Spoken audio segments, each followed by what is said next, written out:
You die for the cause, but you won't fight for one. This is one of my favorite quotes from Arcane, simply because it delivers so many layers, so much nuance, in but a single line.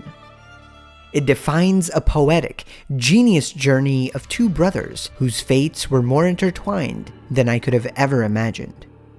Two brothers who fought for different reasons, yet died for the same cause.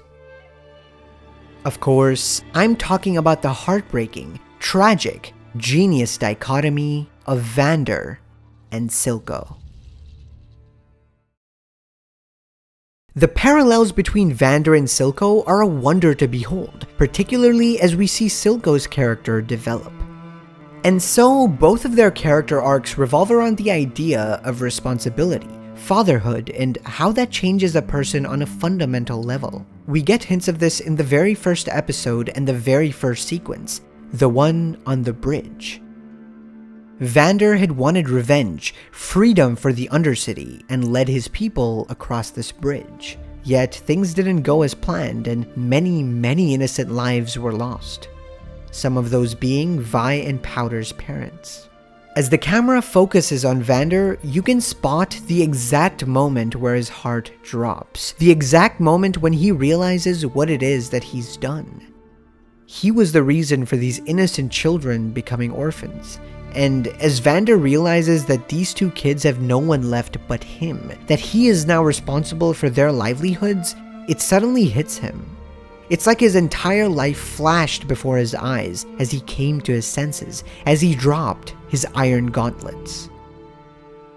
Those gauntlets which represented his rage, his vengeance, his failures. If Vander was to be a father, he would have to become a better person.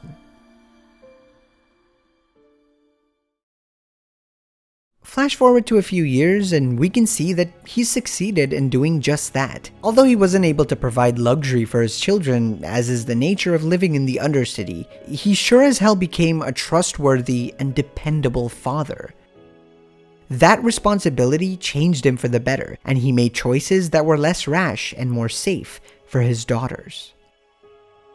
We saw this multiple times when Vi and Civica both were trying everything they could to convince Vander to let the lanes fight, but he stayed calm and collected throughout, because he knew the consequences. Hell, he was even about to give himself up for the safety of his children when Silco captured him. Here is the first time we get to see the dichotomy of these two characters, but in a more contrasting manner. From their appearances to the way they spoke to their ideologies, Arcane shows us that these two couldn't be any more different. And here, Silco says a fascinating thing to Vander, one that is so encompassing of both of their characters.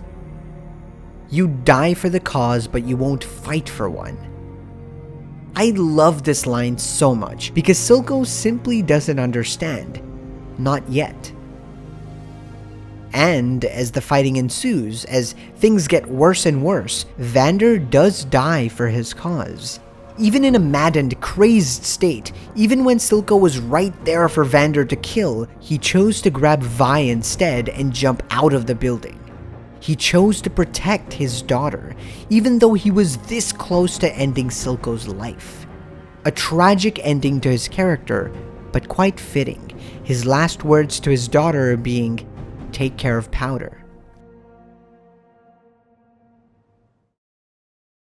And though this is where Vander's arc ended, it was also where Silco's began. After all, in the ruins of this battle, he found a young girl, abandoned and alone. It was at this moment that Silco's life changed forever. Not because he killed Vander, but because he became a father.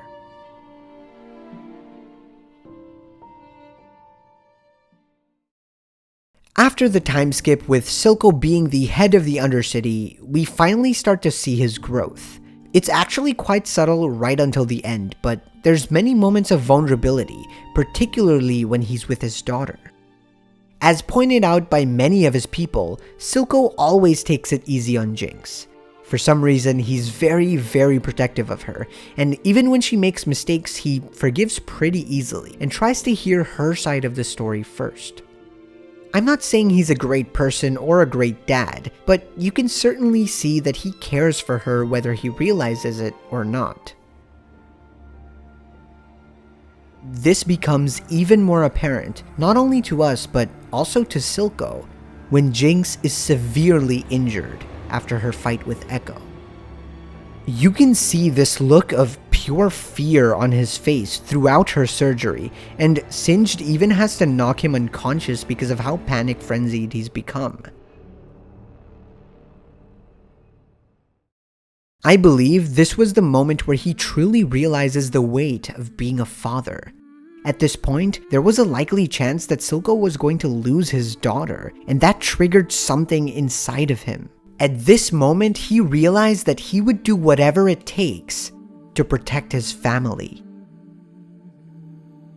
And that leads us to my favorite Silco moment, the meeting between him and Jace. The meeting where Silco is given everything he's ever wanted: freedom, power, equality, the nation of Zaun. Everything Silco worked for right there in front of him. Except there was one condition. He had to give the topsiders Jinx. He had to give up his daughter. As the camera focuses on Silco, you can spot the exact moment where his heart drops. The exact moment when he realizes what it is that he has to give up. The exact moment when he realizes that he just can't do it. Oh, it all makes sense now, brother. As he sits down next to Vander's statue, he finally understands why his brother was the way he was. Vander was no coward. He was no traitor. Vander was a father. And Silco had become the very man he hated. After all, he lets it all go. He chooses to protect his daughter, even though he was this close to having everything he ever wanted. And then Silco too died protecting his daughter. The way Silco is portrayed in the beginning, I wouldn't have imagined in 1,000 years that his arc would wrap around in such a beautiful way, not only showing us his growth, but his genius dichotomy with Vander. It was a masterful tale of perspective and tragedy, of fatherhood and responsibility, a masterful tale of two brothers who fought for different reasons, yet died for the same cause.